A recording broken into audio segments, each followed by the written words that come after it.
This Roadrunner dad is run ragged, providing food for 3 ravenous chicks. 1 meal delivered, and he's on to the next, racing around at 25 miles an hour, hunting pretty much anything he can get his beak on.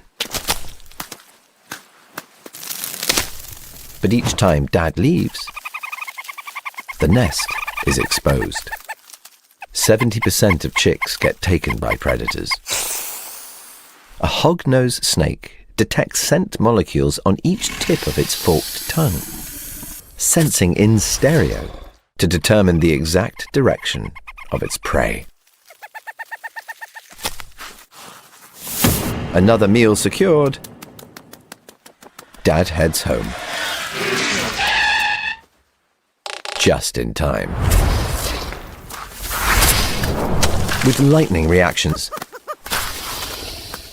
and a sharp 2-inch beak. Roadrunners are known as snake killers for good reason. Dad just turned danger into dinner. But now, this snake doesn't smell so appetizing. At least his chicks are safe. Or are they? A zombie resurrection? Or just playing dead to save his skin?